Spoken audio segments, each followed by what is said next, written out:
pertama, eh, terima kasih banyak semuanya. Perkenalkan saya Farid. Saat ini yang teman-teman ketahui ya, jadi ya ikut bantu-bantu memeriahkan ikatan kita alumni eh, Tokyo Tech sekarang sekarang Science Tokyo gitu ya. Bersama kita saat ini ada pertama tentu pembicara distinguished guest speaker kita Mas Zalfani Urfianto PhD yang nanti akan kita eh, berikan waktu untuk sharing dan lain-lain.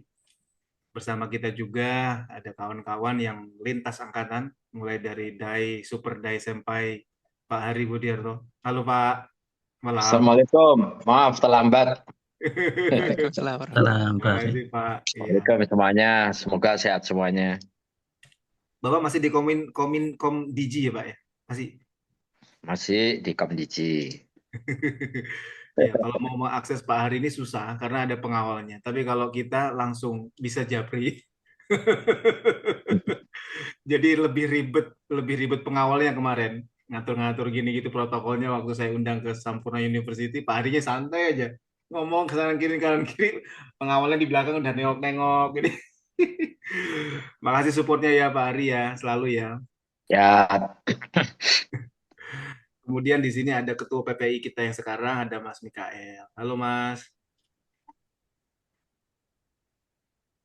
Nah, Iya, ya. selamat malam Mas Mikael. Sana di sana senpai-senpai sudah sangat sensei-sensei malam gitu sekalian. ya Mas ya.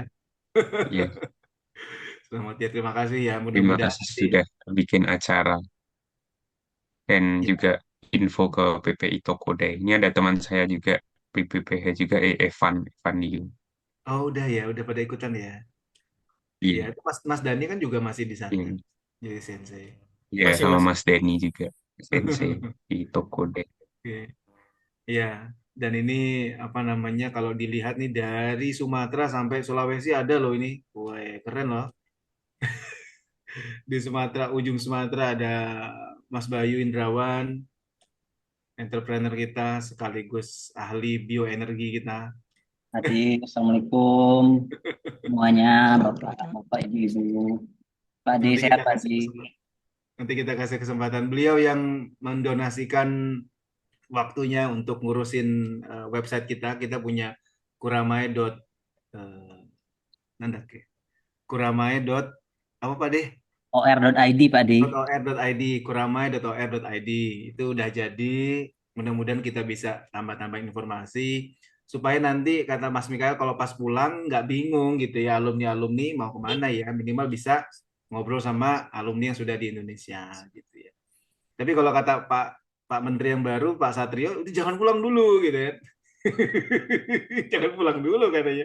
Oke, bagus bagus ya, sip sip.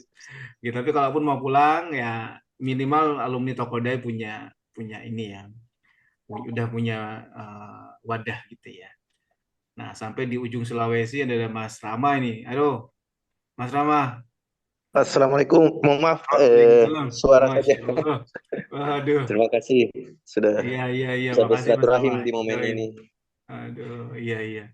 Waduh, mantap-mantap. Ini kayaknya datang semua, Bandung, Jogja, lengkap ya. Mas Solihul juga jarang-jarang muncul. Alhamdulillah bisa muncul. Mas Solihul, o genki desu ka?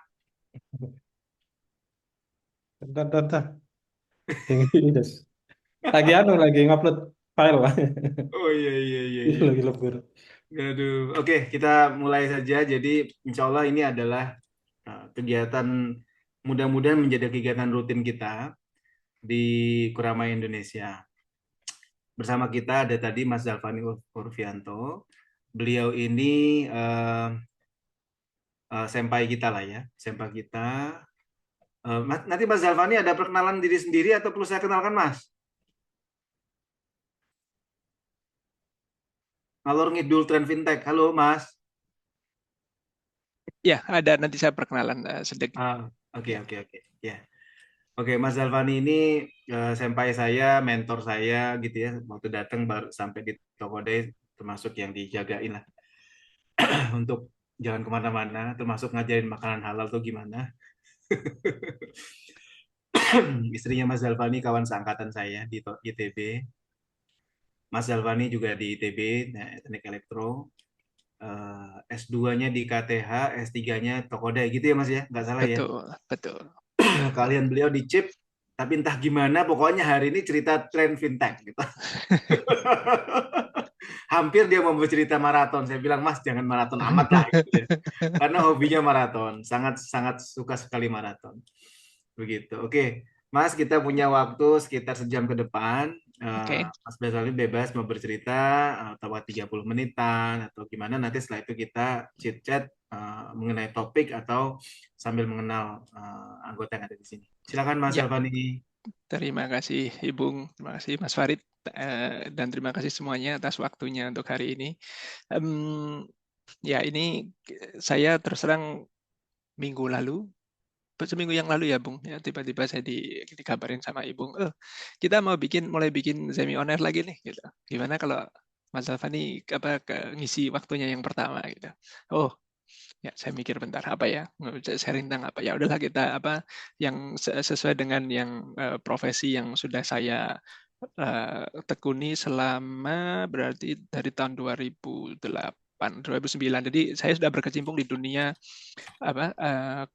pembayaran, tadi payment dan sebagainya dari tahun 2009.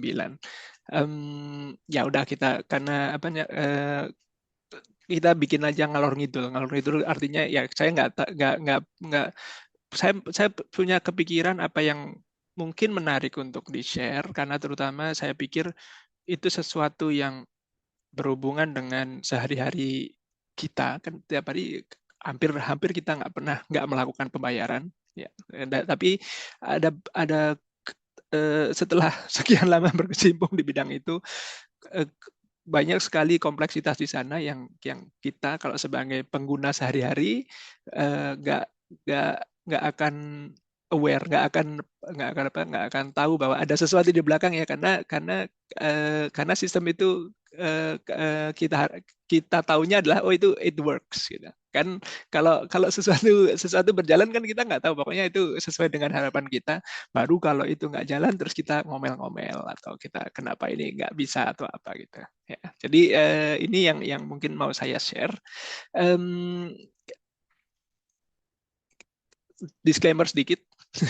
Saya karena di pekerjaan saya tentu saja banyak informasi konfidensial dan sebagainya yang mau saya share di sini itu semuanya adalah hal-hal yang tersedia secara publik. Jadi saya nge-search materialnya dari komputer pribadi saya, semuanya bisa di Google. Jadi nggak ada yang konfidensial di sini ya. Dan apapun view yang ada di sini adalah milik saya pribadi dan bukan dari employer saya. Oke. Sedikit tentang perkenalan. Jadi karena ditanyain sama Ibung, saya siapkan satu slide di sini. Saya di Tokodai dari tahun 2004 sampai 2007. Ya, untuk menempuh PhD saya di Kuneda Isiki Lab. Ini dulu di Shuseki System, jadi di Department of Communication and Integrated Systems. Ya, kalau saya lihat di website Tokodai hari ini, departemennya udah nggak ada, udah diganti jadi IT and Communication and IT System atau apa seperti itulah. Jadi tapi labnya masih ada. Sensei-nya waktu itu saya dengan Isiki labnya itu Isiki Sensei itu asisten profesornya, Kuneda Sensei-nya full profesornya udah pensiun berapa? 7 tahun, hampir 10 tahun yang lalu. Ya. Banyak sekali dai senpai yang berasal dari lab ini, ya Pak Trio, Pak Sarwono. Siapa lagi, ada Pak Fuad, saya nggak tahu Pak Hari dulu tahun berapa Pak Hari, yang teman-temannya kayaknya ada yang dari lab itu setiap Bejo tahun itu termasuk sini oh juga ya Mas Bejo Iya. ada Pak Sarwono di sini. Mas Iya. Bejo itu setelah saya, jadi setelah saya Iya. lulus Mas Bejo baru di sana. Terus ada siapa lagi ya? Ini Pak Sarwono baru bergabung Pak. Ya, Pak Sarwono ini pembimbing saya di S1 dulu di Elektro ITB. Waduh. Beliau yang provokasi mahasiswanya untuk ya kalian masih muda, waktunya keluar dan sebagainya. Jadinya dari mahasiswa di lab Pak Sarwono waktu itu sekitar 10-12 orang, kayak hampir semuanya akhirnya pernah ke luar negeri. Saya ke luar negerinya nyangkut, nggak balik-balik. yang lainnya ada yang sudah lama terus balik, tapi kayak tinggal saya sendiri yang masih nyangkut. Tapi saya sudah agak mendekat, tapi masih nyangkut juga dari sampai Singapura. Oke. Lab ini itu lab chip design. Ya, jadi memang waktu masih muda saya pernah bisa melakukan desain chip, pernah bisa. Jadi topik PhD saya waktu itu adalah untuk metodologi pemrograman untuk sistem chip yang multiprocessors, begitu. Setelah lulus, saya mendapatkan pekerjaan di Belanda di yang namanya NXP Semiconductors ini. Itu masih di bidang semiconductor. Jadi saya bisa bilang setelah lulus saya masih berkecimpung di bidang yang sama dengan yang saya lulus. Okay. Cuman timingnya mungkin kurang beruntung. 2008 itu kan krisis karena subprime mortgage dan sebagainya, itu di krisis di Amerika terus merambat ke Eropa dan sebagainya. Perusahaan semiconductor termasuk yang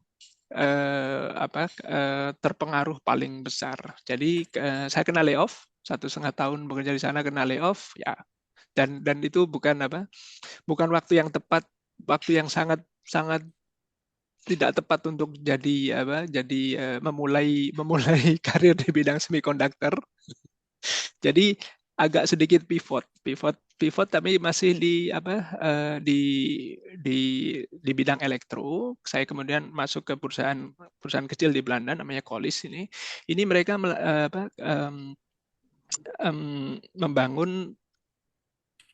mempunyai produk untuk melakukan testing di aplikasi untuk payment.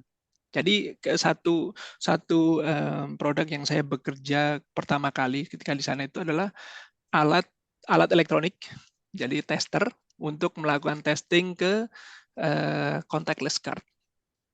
Ya, jadi kartu bank itu yang bisa dibaca, yang contactless itu kan perlu dites.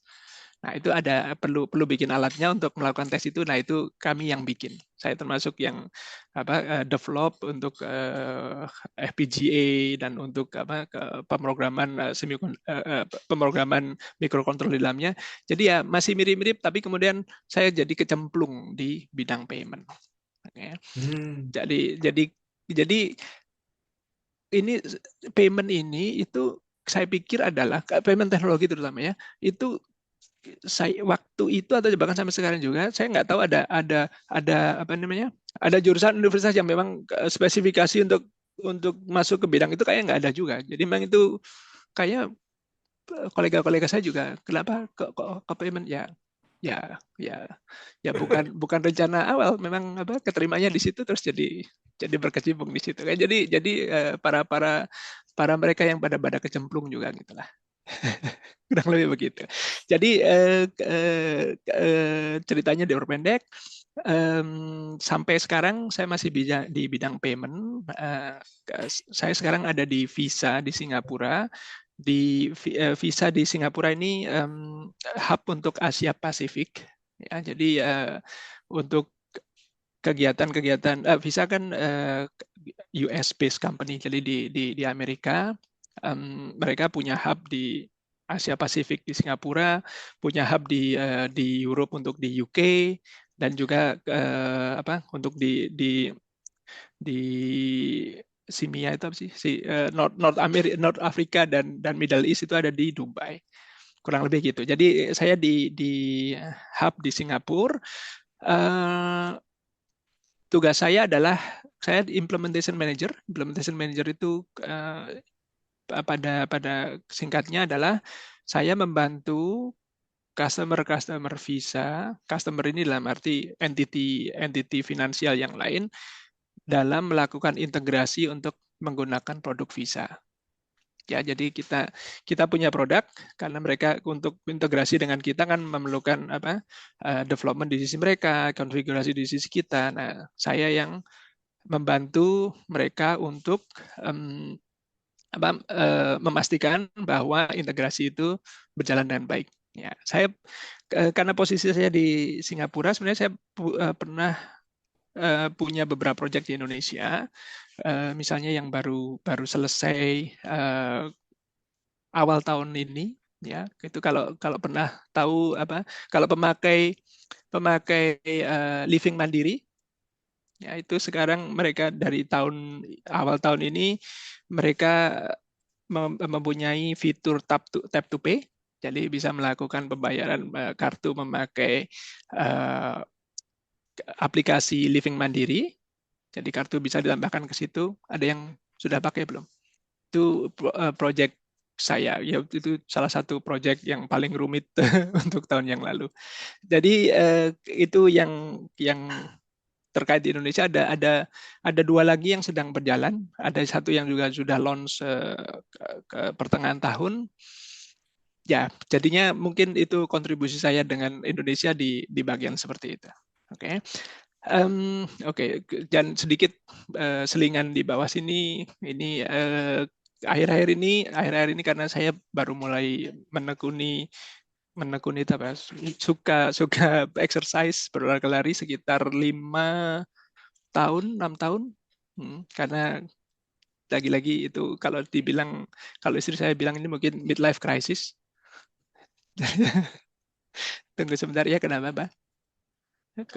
Mau ikut kayak ini. Nah, sebentar, tunggu. Ini katanya Zalfani kecil.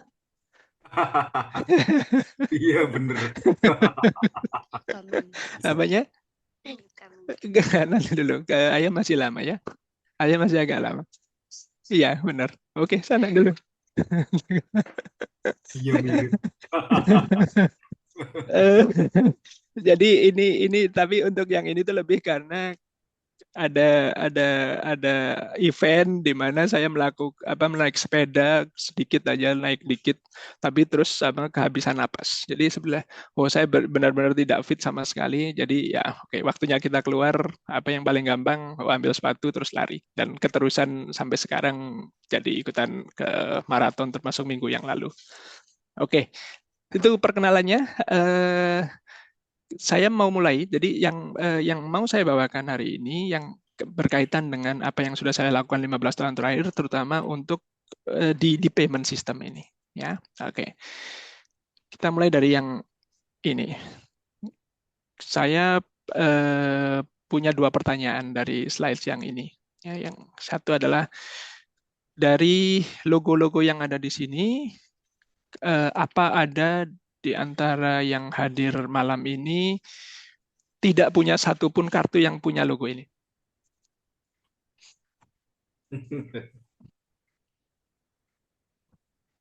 Saya pikir harusnya semua punya, ya, dari kartu bank, apapun itu, kartu Visa, dari ini logo yang bola 2 ini Mastercard by the way. Ini JCB. JCB itu payment scheme internasional satu-satunya yang berbasis dari Jepang.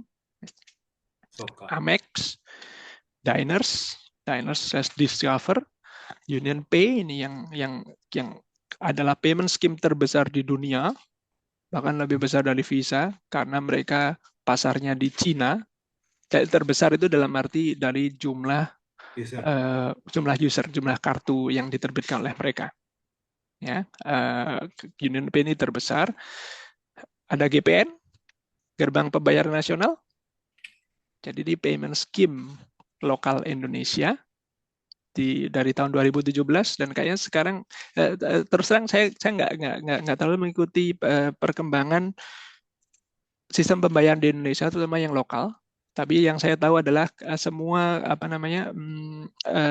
pembayaran untuk kartu debit di Indonesia sekarang harus melalui GPN. Yang menurut saya sebenarnya itu langkah strategis yang memang perlu dilakukan oleh Indonesia. Ya, kalau dari sisi saya sebagai employee Visa, ini adalah kompetitor yang berat. Berat kenapa? Karena mereka di backup oleh regulasi. Ya. Jadi regulasi-regulasi lokal dari BI bahwa semua sistem semua payment processing, proses pembayaran kartu debit di Indonesia harus melalui GPN.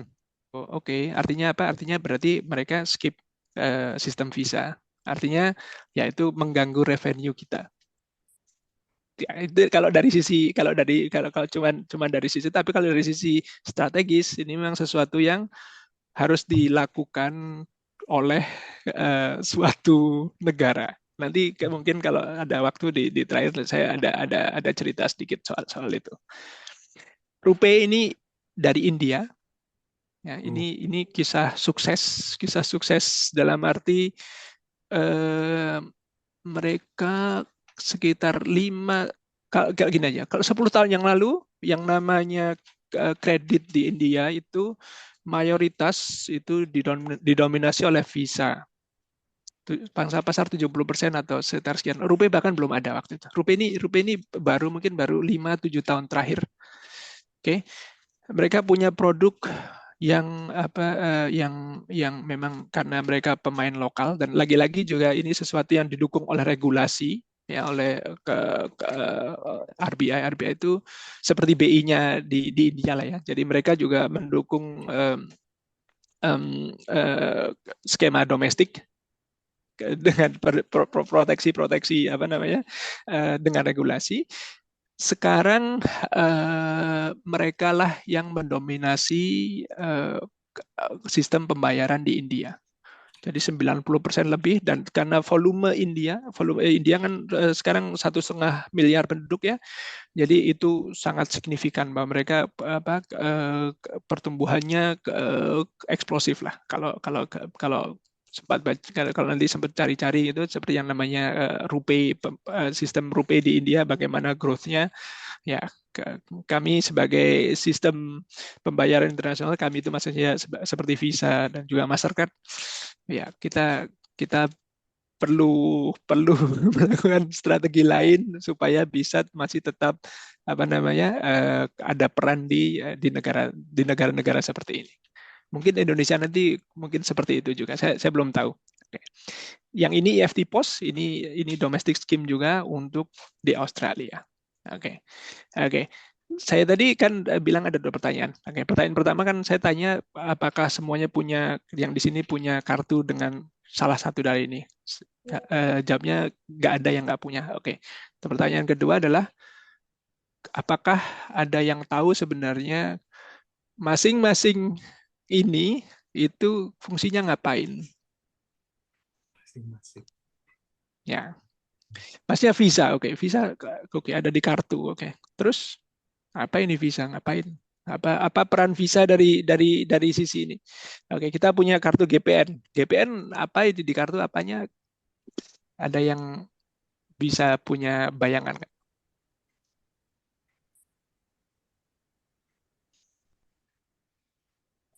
Bayangan saya dulu, ya, Visa Sebagai itu penyedia kartu kredit. penyedia dana, bukan? Kenapa, Pak? Penyedia storage uangnya gitu, enggak? Itu bayangan saya juga dulu. Oh ya, Visa itu yang punya duitnya, yang nyediain kredit dan sebagainya gitu kan. Jadi apa namanya? Jadi kalau kartu kredit ya Visa atau Mastercard kayak gitu. Iya. Ya, Yang itu bayangan saya juga. Ya. menjaga balance cash flow-nya. Itu bayangan Oke, secepat yang ada di sekarang kan. dan Ya. cepat gitu ya, langsung. Kalau yang dibayangkan kalau dengar kata Visa, Mastercard atau kartu kredit. Mereka yang yang punya kredit. Oke. Pastilah untuk kredit, untuk bayar. Karena nggak semuanya juga, maksudnya bisa setrusted itu kan, ini pinjol juga gitu kan, tapi kan Mas Zalfani kerja di pinjol gitu kan. Nah, ini itu ya. Payment scheme semua ini itu seperti Visa, Mastercard. Itu kami tidak menerbitkan kartu. Oke. Kami bukan penerbit kartu. Kami bukan yang punya credit line. Kami bukan yang punya apa namanya untuk kartu debit misalnya saldo itu bukan kami yang bisa melakukan sesuatu dari itu. Yang punya kredit line, yang menerbitkan kartu, yang punya balance itu adalah bank, Hmm. issuer banks. Ya, jadi kan keterlibatannya adalah kita sebagai customer itu kan kita ke bank tuh ke mana ke Mandiri lah, ke BNI lah, ke BCA lah gitu. Kita buka account, mereka menerbitkan kartu untuk kita. Kartu debit misalnya atau kartu ATM. Nah, itu yang menerbitkan adalah bank. Ya. Juga kalau kita melakukan aplikasi kartu kredit, itu kartu kreditnya diterbitkan oleh bank. Bank juga yang melakukan analisis untuk apakah layak diterbitkan kartu dan juga misalnya untuk menetapkan limit dan sebagainya. Itu kerjanya bank. Oke. Sedikit berbeda untuk Amex, untuk diners. Selain mereka khusus untuk Amex dan untuk diners, sebenarnya mereka jugalah yang menerbitkan kartu. Jadi ada sedikit perbedaan ini memang dari historically ketika tahun 50-60-an mereka ini mulai berjalan, itu ada sedikit perbedaan bisnis modelnya ya, karena memang ada podcast panjang sekitar 4 jam, tapi sangat menarik sangat menarik untuk saya kalau yang berkecimpung di bidang payment ya, untuk untuk mempelajari sejarahnya yang terjadi seperti apa, kenapa akhirnya seperti terkonsolidasi untuk sekarang yang misalnya bisa dikatakan duopoli di sistem pembayaran internasional adalah kalau nggak Visa ya Mastercard. Ya, yang dua yang paling dominan memang itu. Oke, nanti saya coba bahas di slide berikutnya untuk jadi payment scheme ini. Jadi kalau mau di seperti disederhanakan ya, ngapain Visa, ngapain Mastercard itu kita itu cuman menjalankan network. Oh. Oke. Networknya connecting yang mau bayar dan yang mau dibayar. Oke. Yang mau bayar siapa? Kita, consumer, pemegang kartu, cardholder yang punya account di bank. Oke. Yang mau dibayar adalah penyedia barang atau service. Ya, jadi kita ke toko, pergi ke toko kan berarti itu kita mau membayar untuk barang yang kita beli dari toko. Oke, itu misalnya di toko. Jadi kita terus pakai kartu kita untuk melakukan pembayaran. Atau kalau kita misalnya pakai toko hijau atau toko oranye, ya sama juga. Kita kita sebagai yang mau membayar, yang mau dibayar siapa? Oh, kita bayar ke Shopee. Shopee nanti yang akan melakukan settlement dengan merchant di mereka. Ya, ini intinya seperti itu aja. Jadi Visa sama Mastercard itu kita menjalankan network aja. Networknya connect antara bank yang menerbitkan kartu. Jadi karena itu punya kita sebagai pemegang kartu, dikonekkan dengan bank punya merchant. Ya, merchant. Jadi intinya adalah merchant bank ini nanti akan meminta settlement ke bank penerbit kartu kita. Ini nih si Ibung beli barang di tempat saya pakai kartu dari BNI nih gitu. Nah, sementara bank dari merchant misalnya BCA lah ya. Nah, BCA nanti di belakang ini kita nggak perlu tahu sebagai sebagai konsumer, kita nggak perlu tahu, tapi ada proses yang namanya settlement. Itu BCA nanti minta ke BNI, ini kamu ke Ibung baru beli laptop 15 juta, kirim ke saya 15 juta. Ya nggak sesederhana itulah ya, nggak per transaksi akhirnya, tapi nanti akhirnya adalah settlement 1 hari berapa banyak transaksi yang keluar dari bank ini, berapa banyak yang masuk dari bank ini, terus dihitung semua, terus nanti ada balance di akhir hari yang terjadi tiap hari ini, apa namanya? Oh, berarti kamu harus transfer ke bank ini sekian miliar, sekian triliun kayak gitu. Nah, itu kerjaannya network ini. Kerjaannya menghubungkan itu tadi. Oke. Nah, payment scheme-nya ada yang skalanya internasional. Ya, skala internasional ini jadi artinya adalah bank dan merchant yang terhubung ini ya seluruh dunia. Oke, jadi apa namanya? Jadi artinya adalah kartu saya yang diterbitkan di Singapura, ketika saya misalnya pergi ke New York kemarin itu, saya tahu bahwa saya akan bisa melakukan pembayaran memakai kartu ini selama ada logo Visa di tempat pembayaran yang akan saya lakukan. Oke, dan ini adalah apa namanya istilahnya apa saya lupa, value proposition dari international network yang paling apa namanya paling besar di sini adalah itu tadi, lingkup scope-nya adalah saya sebagai traveler internasional, saya tahu bahwa kartu saya akan bisa dipakai di sana. Oke. Di sisi lain, dari sisi merchant-nya juga, saya tahu karena ini pakai kartu Visa, ya, ada yang datang pakai kartu Visa, saya tahu kalau mereka akan meminta pembayaran memakai kartu Visa itu, saya tahu at the end of the day saya akan dibayar. Saya akan dapat uangnya. Ya, ini konsepnya ada apa namanya? Ada trust diletakkan di sistem itu sehingga saya dan itu berlaku dua arah ya. Saya sebagai saya berdagang, saya tahu bahwa nanti kalau pembayaran ini memakai kartu Mastercard, Visa atau apapun itu sudah di-approve, nanti akhirnya at the end of the day saya akan dapat uangnya. Jadi saya bisa ngasih barangnya ke orang yang beli tadi. Itu dari sisi penjual. Dari sisi saya cardholder, saya juga tahu bahwa selama merchant itu menerima kan pembayaran saya juga. Gitu. Intinya sebenarnya permainannya di situ saja. Dari apa namanya kalau melihat kalau dari payment schemes ini itu posisinya di situ.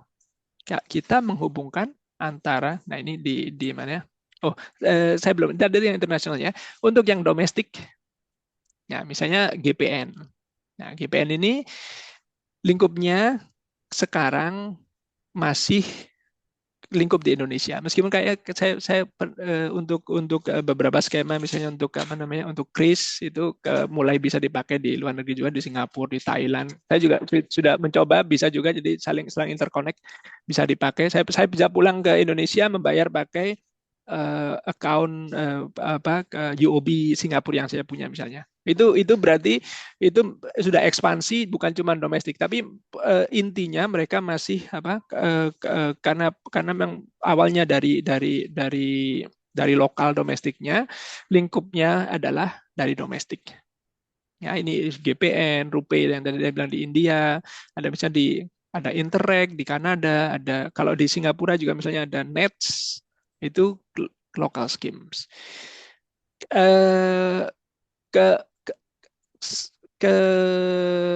Apa namanya limitasi mereka adalah yaitu tadi skopnya adalah domestik. Keuntungan mereka apa? Mereka biasanya mencharge cost untuk memproses itu lebih rendah daripada skema daripada Visa dan Mastercard misalnya. Jadi percentage kan ini intinya adalah kalau kan mereka memakai sistem kita.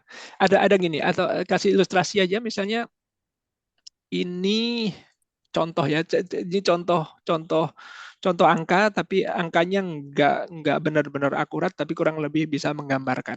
Ya, jadi misalnya gini, untuk ini yang saya dengar dari podcast, saya tadi dengarkan lagi siang tadi. Untuk misalnya merchant di Amerika, merchant besar.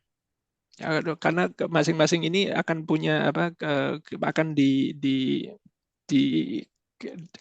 kotak-kotakan. Kalau kamu merchant besar berarti kamu akan dapat rate yang lebih bagus, kurang lebih gitu ya. Ini contohnya gini. Merchant di Amerika, merchant besar di Amerika. Misalnya ada orang bayar $100. Oke. Merchant itu akan bayar barang $100 memakai credit card. Ya. Merchant itu akan mendapatkan uang $98. Jadi ada 2% yang dipotong. Ya, ini namanya istilahnya di merchant discount rate. Oke, itu adalah dari 2% ini itu 1,6%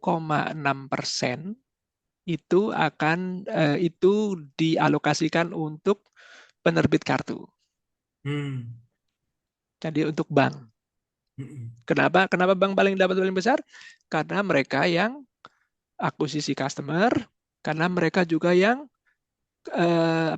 yang menanggung risk yang paling besar. Dalam arti gini, kalau itu ternyata fraud ya, ternyata itu adalah pembayaran disalahgunakan kartunya ya.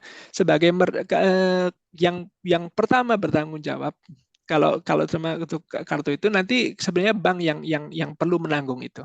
Ada rule-nya untuk siapa yang perlu menanggung.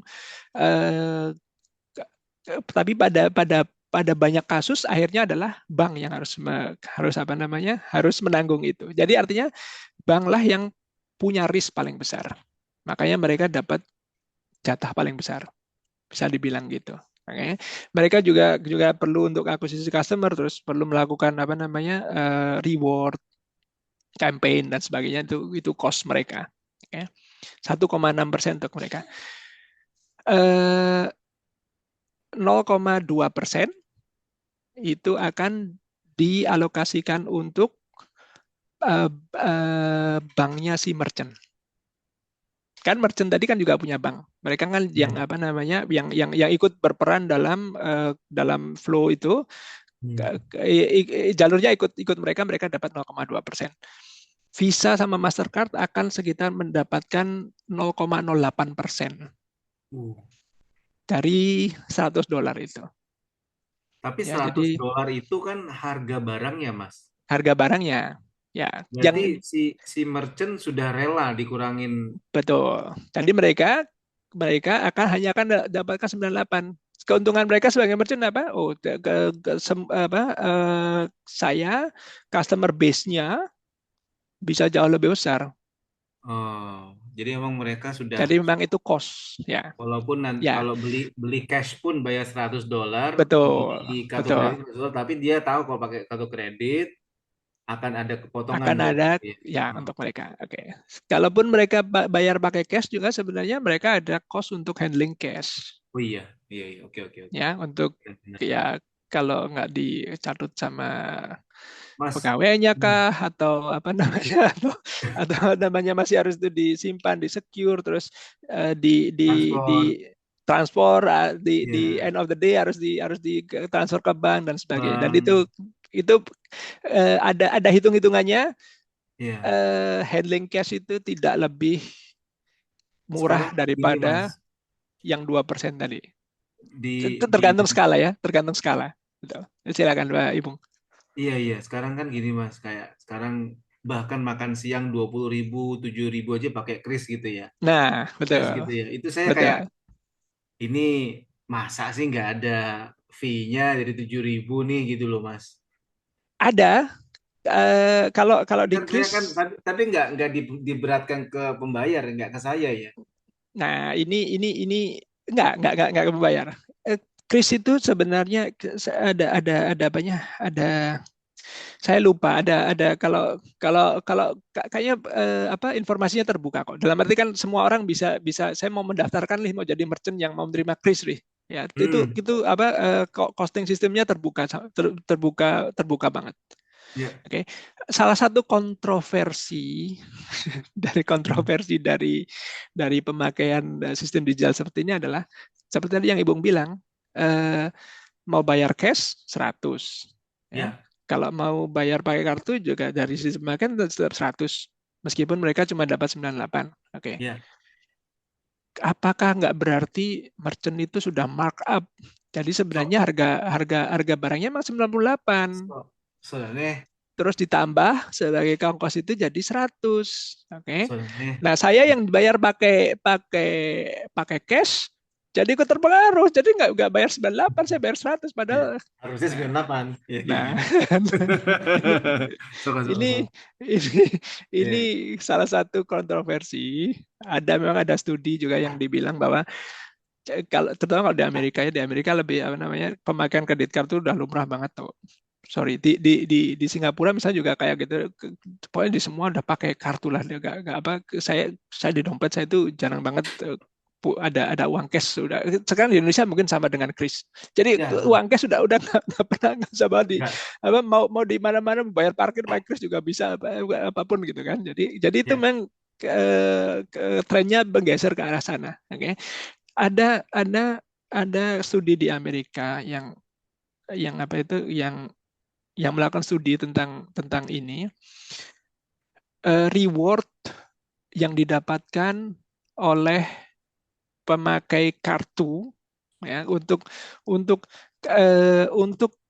kalangan ekonomi rendah itu umumnya mereka pemakaian kartu itu cost buat mereka.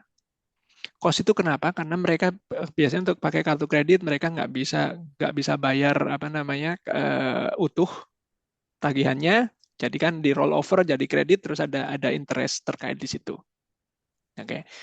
Sedangkan untuk kaum yang ekonominya atas, ya, itu rewardnya jauh lebih besar dengan memakai kartu kredit ini. Jadi ini kontroversi tadi itu soal bahwa apakah merchant berarti memarkup harga untuk yang akhirnya mempengaruhi semua. Oke. Tapi ya ini gimana? Trennya semua bergeser ke arah situ karena memang convenient untuk semua orang. Iya, sangat convenient, Mas. Ya, jadi kayak kerasa kan, jadi nggak ya Chris sana sini. Saya juga kalau di sini dan ini Pak Sarwono di sini ya. Saya masih ingat Pak Sarwono kalau masih mendengarkan di sini.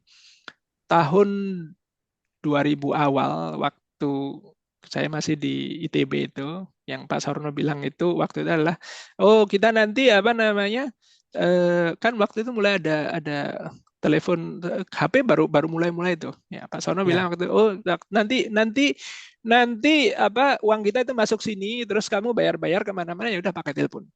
Tahun 2000 tuh, Mas ya? Tahun 2000. Ya, beneran. Kejadian. Dan kebetulan banget saya juga ya pekerjaannya adalah bikin supaya orang-orang bisa bayar pakai telepon. Jadi memang ya itu beneran kejadian terjadi yang seperti itu. Oke, saya terusin karena kalau nanti kelamaan ngobrol-ngobrol di situ. Oke, jadi ini itu satu yang yang namanya four party model. Oke, ini model yang paling sederhana, yang paling banyak implementasinya.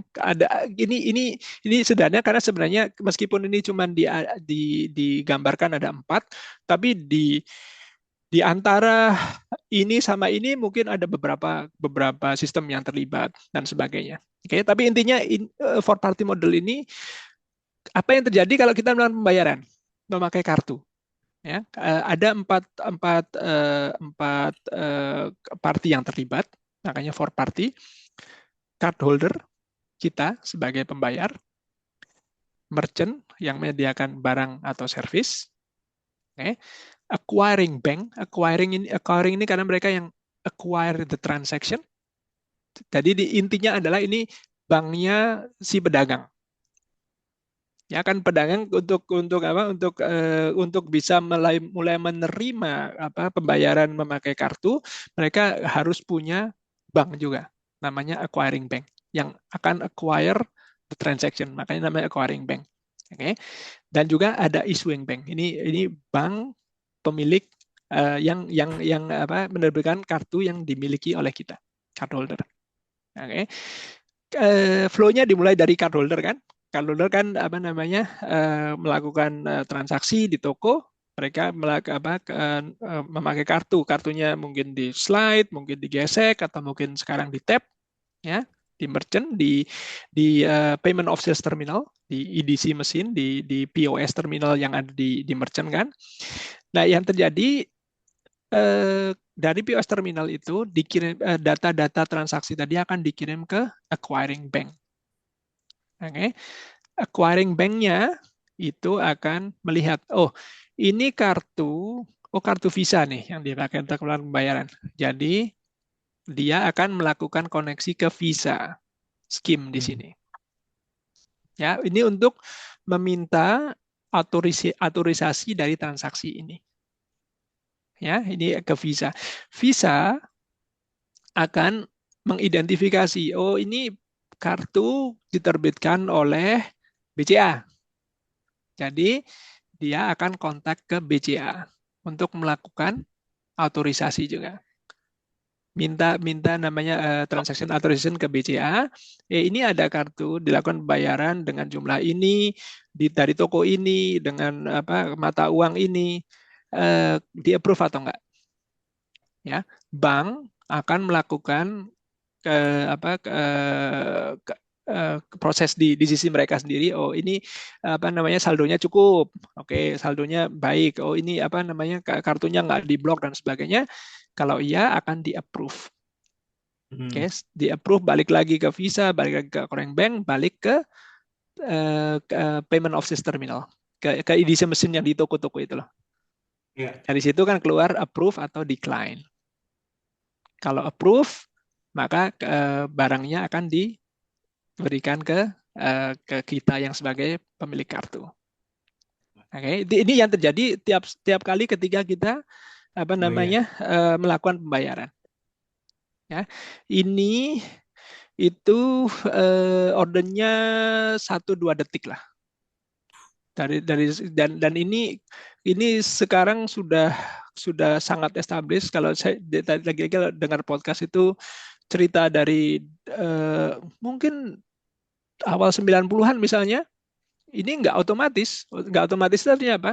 Kita ngasih kartu ke merchant, oke, merchantnya harus angkat telepon dulu ke bank mereka. Ini ada kartu ini nih, oke. Ke bank ini kemudian telepon ke bank penerbit. Ini ada mau bayar nih, ada yang mau beli, ibu mau beli lemari es 7 juta pakai kartu dia, boleh nggak? Oh boleh, baru balik lagi telepon merchant. Oh oke, kasih barangnya. Gitu ya, awal 90-an masih seperti itu. jadi ini kalau sekarang bahwa saya bisa melakukan perjalanan kemanapun, ya, karena nanti ada statistiknya, Visa ada di 190 negara misalnya. Saya bisa memakai kartu saya untuk melakukan pembayaran dan saya tahu bahwa itu akan berhasil. Itu sesuatu yang kalau sekarang kita memang harus seperti itu, harus jalan kayak gitu. Tapi di sisi belakangnya itu tahun 90 itu suatu keajaiban ya, Mas. kalau dari tahun 90, ya tahun 90 saya masih celana pendek lah ya. Tapi kalau saya lompat dari 90 terus sekarang lihat, bisa kayak gitu, nah itu kan ya kurang lebih seperti itu. Ini tadi yang saya bilang juga di akhir hari itu nanti yang namanya bank-bank ini itu masing-masing akan hitung-hitungan nih, ya. Hitung-hitungan nih di akhir hari, di akhir zaman maksudnya, Mas. Di akhir hari, bukan di tiap ada cut off-nya. Ya, gitu. Ada cut off-nya. Saya lupa GMT-nya jam berapa ya. Ada cut off-nya pokoknya. Jadi ada cut off-nya bahwa ini semua transaksi yang terjadi hari ini transaksi keluar berapa triliun, ini kita transaksi masuk berapa triliun. Jadi saya positif 300 miliar dong. Oke, Oke. berarti harus posisi saya harus disettle, tambahin fund sebanyak itu.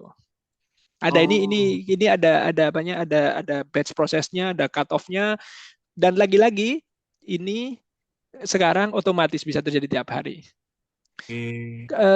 30-40 tahun yang lalu seperti ini, proses seperti ini karena manual, ya, itu akan butuh waktu 7 hari misalnya. Oke. 7 hari itu artinya apa? Jadi kalau kalau ya kalau sebagai merchant saya ada yang bayar pakai kartu, baru 7 hari kemudian uangnya masuk ke saya, masuk ke Iya, account iya. saya. Ya, itu 7 hari ya, ngitung-nya. ya, itu apa untuk cash flow bukan apa bukan sesuatu yang ada. Untuk kondisi sekarang ini udah nggak seperti itu lagi. Jadi itu plus 1 atau plus 2 harusnya udah settle, udah masuk ke account acquiring banknya, kurang lebih gitu. Jadi ya intinya Ini generasi sekarang yang taunya taken for granted gini yang tahu bersyukur ya Mas ya. bahwa sistem ini in place ya, seperti Chris juga itu Iya, iya, iya. Bang, emang kalau dari sisi ini, ini saya lewatin saja. Karena ini ya dari sisi end users, kita tahunya adalah kita dibikin convenient. Iya. Ya nggak? Kalau nggak convenient kita nggak akan pakai, sistemnya mati. Ya, itu jadi apapun komplikasi Convenient yang ada. dan aman ya Mas. Nah, benar. Apapun komplikasi yang di belakangnya ya bukan urusan saya, Iya. tapi harus aman, harus tetap aman. Karena kalau sampai kalau urusan uang kan, ini juga masalah trust ini juga serius banget, dalam arti kalau sampai ya fraud dan sebagainya seperti itu, atau ya uang saya diambil nggak sesuai dengan yang saya setujui dan sebagainya, itu akan jadi kasus besar. Kurang begitu. Jadi consumer maunya adalah harus convenient, ya. Convenient itu kalau yang sekarang yang banyak terjadi itu yaitu gini. Kalau tadi saya jelaskan misalnya dari sisi network, dari sisi payment scheme, itu kita dapat revenue kan kalau ada pembayaran yang lewat sistem kita. Iya. Jadi kita itu seperti bikin jalan, oke. Kamu kan lewat jalan itu, nah dapat uang dong, gitu. I see. Gitu. Iya, iya, iya. Tapi bukan kayak tukang parkir ya, nggak ada apa-apa kalau mau pergi baru kelihatan, bukan. Kita Emang di Singapura ada kayak gitu? nggak ada. Tapi cuma ada di Alfamart sama di Indomaret ya, tolong ya. Kalau payment scheme ini nggak bisa kayak gitu ya. Kita itu yang merumuskan regulasinya apa. Oke, jadi bank itu harus ada harus memenuhi ini. Kita bahkan bank-bank itu ada kita punya istilahnya apa ya, performance rate. Jadi misalnya bank, kamu harus approval rate dari kamu itu minimal 99, berapa persen misalnya. Gitu. Kalau sampai kamu turun dari itu akan ada denda dan sebagainya. Jadi intinya adalah menginsentif bank untuk mengimprove sistem mereka. Kenapa? Supaya intinya adalah dari sisi customer itu, kalau saya melakukan bayaran kan saya maunya approve nih, terutama kalau itu benar-benar saya yang melakukannya kan. Kalau jadi kalau memang itu milik saya beneran, memang harus saya approve. Oke. Kalau itu ternyata memang fraud, ya memang harus di decline. Nah, jadi harus akurat di situ ya. Itu dari sisi tadi saya mau menganalogikan bahwa payment scheme ini bukan tukang parkir yang muncul cuman karena ketika keluar. Kami menjalankan sistem yang juga di dalamnya melakukan analisis juga untuk misalnya membantu bank, misalnya ini Dari oke, dari ini misalnya statistik ya. Jadi ini statistik tahun 2023. Visa itu dalam 1 tahun memproses hampir 300 miliar transaksi. 300 miliar. Jadi sehari 1 miliar transaksi worldwide. 1 detiknya sekitar 90 transaksi atau bagaimana. Dan Gila. sebagai skim, kita dituntut untuk selalu hidup, selalu So, jalan. 24 jam. 24 jam, 24/7, 365. Jadi sistem kita itu kalau yang di IT itu 5 nines. 5 nine itu 10 detik setahun atau yang downtime. Kurang lebih seperti itulah. Ya. 300 miliar transaksi dengan volume 15,5 triliun dolar. Saya tadi siang saya mau tahu nih skala ini. Sebagai bandingan, APBN Amerika itu 1 tahunnya 500 triliun. Jadi ini 500 triliun dolar ya. Jadi ini kan worldwide nih. Jadi 15,5 triliun dolar value transaksi di 200 lebih negara, 14.500 financial institution. Ini banknya sekitar 12.000. Yang lain financial institution yang lain saya nggak ingat kan nggak semua financial institution bank. Tapi ini artinya adalah ya memang bank mereka punya value juga untuk bisa ikut ke network. Artinya adalah kartu saya akan dipakai. Tadi kalau kalau ingat pembahasan saya bahwa ketika kartunya dipakai mereka dapat 1,6% atau lebih tergantung merchant-nya bagaimana. Mereka punya insentif untuk untuk membuat supaya kartu mereka diterima diikutkan di jaringan Visa misalnya. Yeah. Oke. Sedikit jadi yang trennya sekarang adalah kita bikin consumer convenience as convenient as possible ya. Terutama sekarang pemakai mobile. Ada juga sekarang kalau mungkin di Cina sekarang bahkan udah banyak. Saya belum pernah ke Cina by the way. Pembayaran cuma pakai jadi kamera face gini.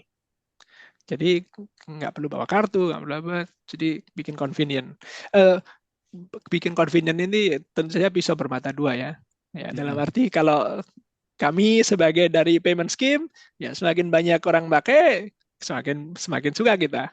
Tapi dari sisi konsumer juga berarti semakin gampang melakukan pembayaran, mereka akan semakin termudahkan untuk melakukan pembayaran. Jadi ya bisa jadi expense-nya out of control ya. Ya. Itu gimana? Saya nggak tahu apa itu berarti ada moral moral hazard di saya bahwa dibikin supaya gampang jadi mereka spend atau ya nggak tahu. Paham nggak Mas? Jadi ya ada dilema di situ. Tapi ya itu habit consumption ini diambilkan gara-gara Visa ini gitu kan. Iya. Tapi memang dibikin convenient. Itu kata kuncinya dibuat nggak sadar, Mas. Dibuat nggak sadar udah pakai uang segitu banyak. Nah, saya nggak tahu. Ini juga yang apa namanya? Juga yang mungkin generasi sekarang akan harus di bagian di financial literasinya lebih ini. Kalau di zaman kita kan pegang uang tuh. Iya. Logam misalnya gitu. Itu spend itu kerasa banget. Kerasa, Mas. Kan ngeluarin uang gini kan? Ya. Sekarang tinggal tap kartu kris kan gitu. Semua ya tahu-tahu hilang aja gitu kan. Gitu. Jadi sense-nya udah kacau deh. Sense bahwa kita spend itu memang dibikin jadi mess up dengan adanya kemudahan kayak gini. Saya nggak bisa. Itu Mas Dalvani nggak perlu merasa bersalah kok, Mas. tapi saya tahu bahwa itu adalah apa namanya ya gitu, itu beneran kejadian gitu. Tapi ya gimana dari sisi consumerism, itu sesuatu yang ya it goes to Ngomong, that direction. boleh nggak Mas? Ini karena Ya, udah pas 1 jam. ya, sip. Satu pertanyaan sebelum lanjut lagi mungkin, atau mungkin nanti teman-teman juga bisa. Kan Mas Dalvan, kan kita sudah melihat bahwa visa ini sangat well established. Sudah 300 miliar gitu ya Mas ya, Ya, transaksi ya. transaksi setahun, Artinya, betul. artinya kok masih perlu orang kayak Mas Dalvani sebagai project manager tuh ngapain gitu? Loh, karena kami karena Project ngeprojekin apa Mas? Oke, ya, sebentar. Ini sebagai gambaran lagi ya. Ini 300 billion ini itu tadi saya dengar dari podcast lagi. Itu kalau dari tahun ini volume ini ya. Ini dari tahun 80 sampai sekarang, sekarang dari tahun 70 awal sampai sekarang ya. Jadi sudah 50 tahun. Itu year on year-nya itu sekitar 17% naiknya. Oh, Oke. Compoundnya itu setiap tahun 17%, kalau dihitung 50 tahun terakhir. Artinya apa? Dan ini total volume yang ini itu belum sampai 20% dari total volume seluruh pembayaran di dunia. Oke. Artinya apa? Yang Mas bilang. Potensialnya apa yang masih belum tercakup di payment scheme ini itu masih banyak banget. Masih bisa dimakan gitu ya Mas ya. Nah, betul. Yang masih belum tersentuh, ya masih belum tersentuh kan, bahkan orang jangankan untuk yang ini, orang yang unbank itu apa ya, orang yang nggak punya akses ke bank aja sebagai apa, punya akun ke bank aja di Indonesia kayaknya masih banyak banget. Masih. Saya nggak tahu statistiknya. Kalau anggap aja 50% mungkin ada. Ya mungkin di daerah ada Mas. Ya, jangan bilang di Jakarta ya. Tapi kalau di seluruh Indonesia banyak sekali yang belum tersentuh dengan itu. Oke. Artinya apa? Artinya kerjaan masih banyak. Oh gitu ya Mas ya. Artinya disitulah perlu seorang PhD. Terus terang saya nggak memakai saya sudah nggak memakai apa yang selalu belajar selama PhD ini. Maaf Pak Sarono, Pak Trio. Ada Pak Trio lagi di sini. Udah Assalamualaikum. Dengerin aja nih. Jadi saya terpaksa kecemplung. Dari Pak Trio mungkin belum gabung tapi di awal karena kecemplung ke bidang yang lain, jadinya saya sudah tidak memakai apa yang saya pelajari dari desain chip itu. Meskipun tentu saya masih mempelajari yang secara generik untuk belajar lah, untuk produk baru dan sebagainya, untuk belajar sebagainya, itu sesuatu yang ketika kita melakukan PhD harus baca jadi itu masih applicable ya. Critical thinking, untuk problem solving dan sebagainya itu semuanya masih kepake gitu. Satu lagi Mas. Silakan. Kan Indonesia GPN nih. Oke. Artinya dari 50% kemungkinan orang yang belum punya akses tadi itu kan akan mungkin digarap oleh GPN. Betul. Nah, visa terancam nggak Mas?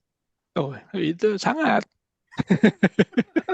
Gitu ya. Itu jadi ya itu yang saya jadi namanya sistem domestik ini. Ya, gitu, mereka adalah kompetitor dari internal scheme dan mereka punya keunggulan tersendiri. Itu tadi yang saya bilang, mereka dilindungi regulasi. Ya nggak, karena GPN kan disponsori BI itu. Nah, BI kan bisa regulasinya dibikin supaya ngikutin itu gitu. Ya kita sebagai pemain luar ya harus ikut juga kan. Nah, itu kompetitor. Oke, ya it's just life ya. We go on with it. Oke, satu. Yang kedua, mereka bisa menerapkan tarif yang lebih murah daripada skema Ah, internasional. iya, iya, iya. Oke, umumnya gitu. Ya, umumnya karena kompleksitasnya lebih rendah dan skalanya beda lah, kurang lebih kayak gitu. Ya, memang mereka kompetitor dan itu disadari dari sisi manajemen Diano. Heeh. Ya, ya itu fact yang yang kita mau nggak mau harus kalau memang masih mau survive, masih mau berperan Bro. di punya market di ya antara kita harus inovasi, Mm-mm. ya inovasi itu artinya adalah fitur-fitur yang kita punya, terutama yang mungkin dari sistem dari AI, dari big data yang sekarang itu, dari sekian banyak transaksi yang diproses ini, Iya. itu berapa banyak informasi atau yang bisa disarikan dari itu. Ya nggak? Itu yang mungkin dan ini kan skalanya global misalnya. Ya nggak? Dan salah satu yang kan karena ini satu yang di video juga, jadi ini publik juga misalnya, kita bisa melakukan analisis terhadap transaksi yang dilakukan oleh suatu kartu, dan misalnya kalau ini patternnya tidak wajar, Hmm. ya berarti kita bisa decline. Ya, Ibung misalnya kan di Indonesia, berarti Hmm. terus tiba-tiba ada transaksi dari Kolombia nih. Apa ini? Ya, Iya, iya. secara default akan decline. Nah, dan ada macam-macam seperti itu Paham, paham. sesuatu yang keuntungan advantage dari ya mereka yang punya lebih banyak data. Ya, Soalnya, ya. Jadi akhirnya kompetisi dengan skema-skema domestik yang mereka juga punya advantage tersendiri juga. Ya, kita harus bisa menempatkan di sisi advantage yang lain yang bisa kita tawarkan untuk kita.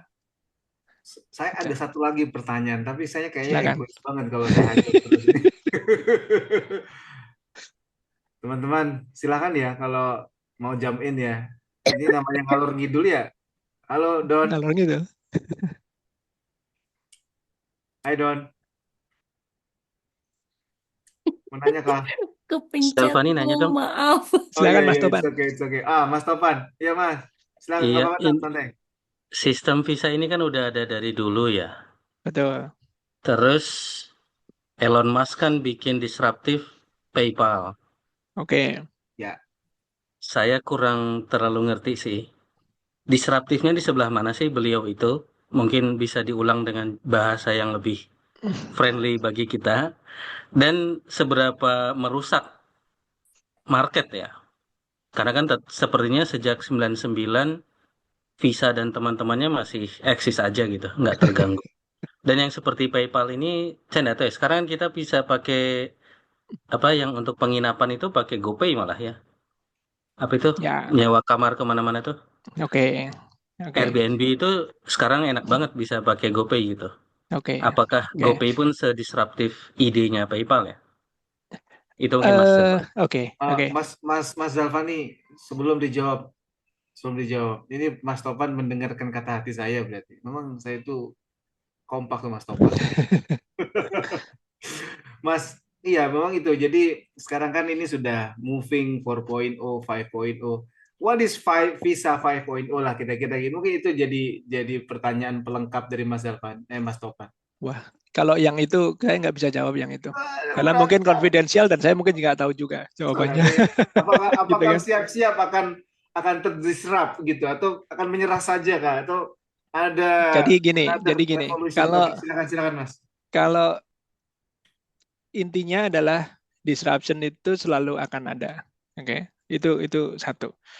Tapi yang kedua, untuk mendisrupt sistem yang skalanya Visa yang global, worldwide, dengan segala macam institusi perbankan yang sudah connect dan sebagainya, itu amat sangat rumit. Maksud saya adalah ya ada yang mencoba, tapi mungkin nggak harus dari skala yang gampangnya gini. Saya kasih contoh ya. Ini lagi-lagi cerita dari apa? Cerita dari podcast itu. Tadi kan saya bilang bahwa merchant kalau menerima pembayaran kartu Visa, mereka kan bisa ditarik 2-3%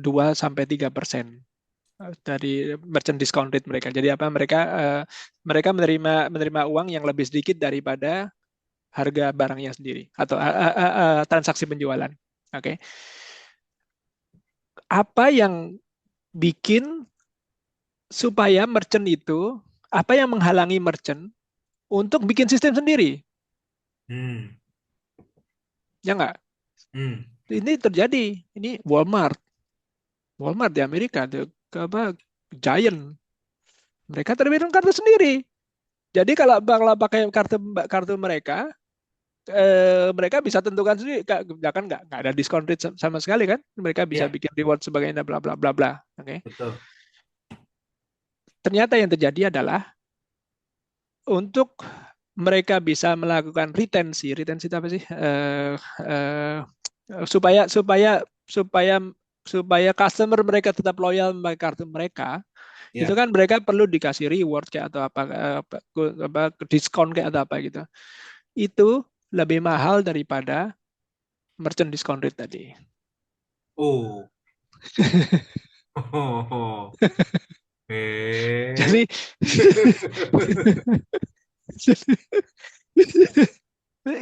jadi disrupsi itu akan ada. Ya itu tadi seperti disrupsi misalnya saya bilang di Rupe di India. Ya. Bisa yang marketnya 70% sekian, sekarang di bawah 10% untuk credit card.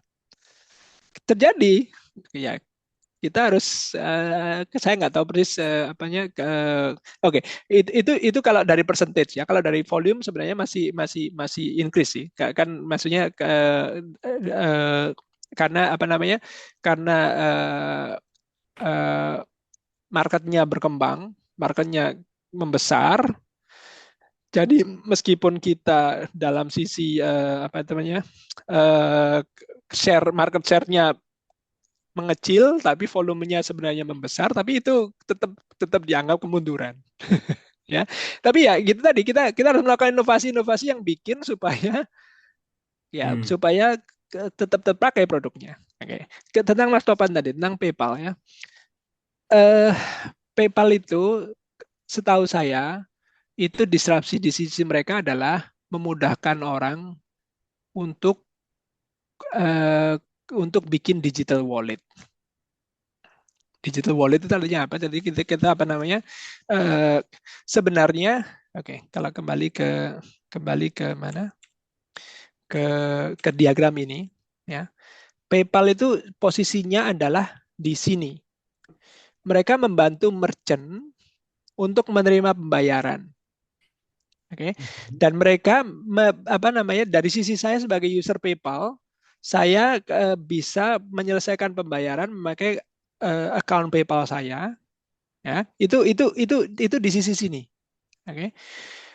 Di sisi bagaimana saya top up PayPal account saya? Pakai kartu Visa. Sebenarnya. Atau salah satunya ya. Ada juga langsung dari apa namanya, dari bank account. Iya, ada juga dari PayPal, lainnya. GoPay, OVO itu sama juga. GoPay ada disrupsinya tentu saja. Ya, karena mereka juga berarti kan punya loop sendiri, punya apa namanya, punya jalur sendiri yang nggak akan memakai jalurnya Visa nih. Ya, memang ya boleh aja kan bisa setiap orang pakai ini, ya bisa bikin loop itu. Tapi untuk GoPay misalnya masih bisa ditop up pakai Visa juga. Iya. Kayak dari perlu di top up gitu ya. Jadi ada komunikasi antara acquiring bank sama issuing bank ini betul, nggak bisa betul. Dari sisi ini, dari sisi apa? Nggak ada yang menghalangi mereka untuk melakukan integrasi langsung ke bank juga. Ya itu terjadi memang. Ya bank ya begitu. Tapi apakah kerumitannya worth it, seberapa secure, dari sisi apa namanya persepsi dari dari user dan sebagainya, ya ya ya itu makanya meskipun dari sisi sebagai leading, jadi kalau orang-orang bilang itu Visa itu the original fintech lah ya, kayak gitu. Dan Ya. kita leading, tapi ya ini disrupsi di sana tetap ada, dan ya makanya kita harus tetap apa namanya tetap aware, tetap agile, Awas. tetap bisa harusan apa adapt untuk situasi itu. Ya memang kadang-kadang antara bayar pakai kris atau bayar kartu kredit, saya lebih seneng kartu kredit karena ada poinnya sih gitu ya. Nah, Untuk certain number Mas, walaupun nanti oke, walaupun ketika ada tagihan langsung saya lunasin juga semuanya, walaupun betul, saya nggak menikmati cicilannya gitu ya, tapi betul, kok ada poinnya nih gitu kan, pas nah betul. istriku pakai, ada poinnya loh gitu kan. Emang tetap ada, itu ada, emang harus inovasinya di situ ya Mas ya. Nah, betul, betul, Ini ngomong-ngomong betul. sudah jam 9. Eh, Ada bahan-bahan terakhir. saya sedikit Ya, ini menarik aja karena ya. intermezzo aja. Jadi misalnya ini tadi kan kita membahas tentang apa yang bisa dilakukan oleh data-data yang dipakai itu kan. Data-data transaksi gitu ya. Ini anggap ya lucu-lucuan aja. Lucu-lucuan.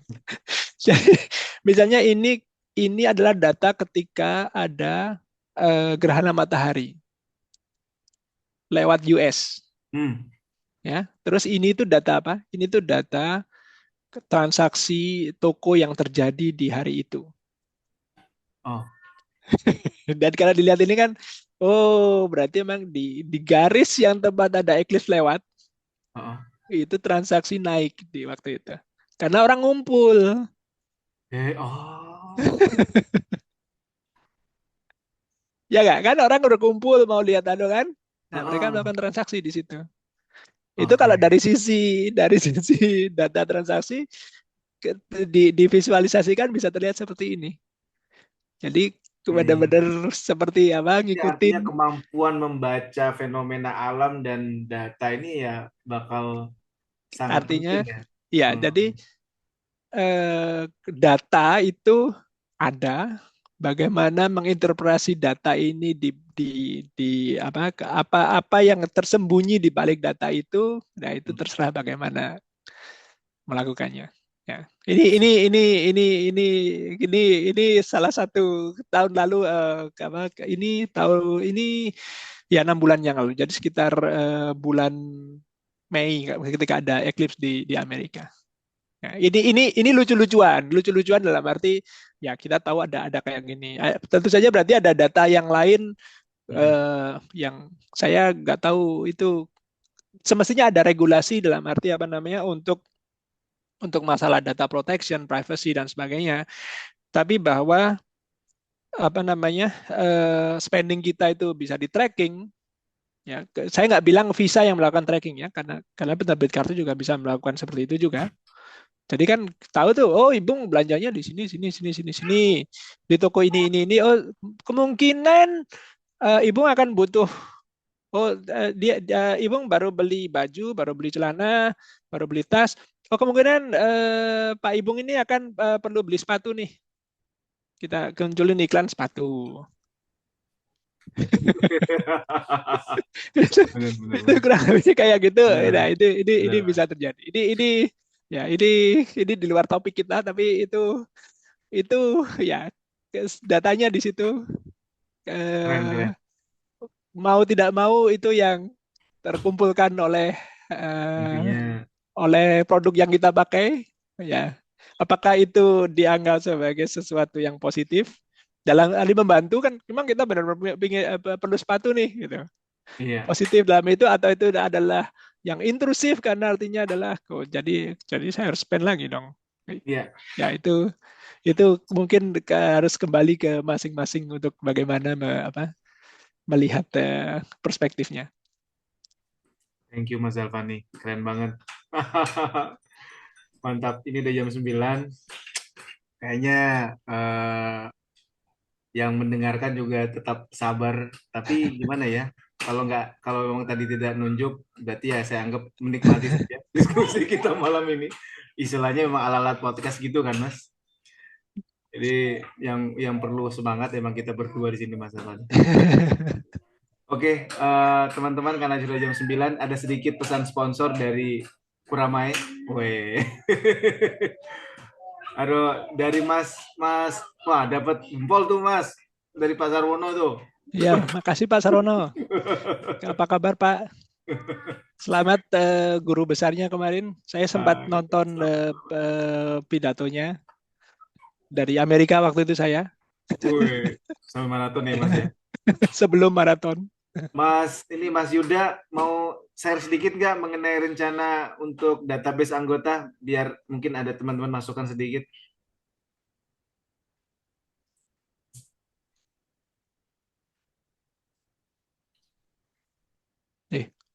Halo. Wih, ini dia nih. Oh ya, fotonya foto lagi maraton di Tokyo itu. Pemain Tokyo ya. Ya. Mas Yuda udah nggak ada ya? Udah hilang kah? Oh, udah ini ya, udah sign out ya. Jadi gini, Bapak-bapak, teman-teman semua ya. Jadi dalam waktu dekat nanti Kuramai akan launching satu lagi program untuk database. Sebenarnya waktu itu saya dan Pak Hari udah rajin tuh bikin apa namanya database-nya. Rasanya masih ada ya Pak Hari ya, Google Doc-nya itu. Kita sempat data macam-macam, teman-teman ada di mana. Nah, ini nanti yang Mas Yuda lagi bikinkan ini, kalau nanti daftar akan dapat sertifikat anggota for free gitu ya. Nah, jadi harapannya nanti teman-teman yang dari ekspat-ekspat pun juga akan ikut tertarik lah gitu ya untuk bergabung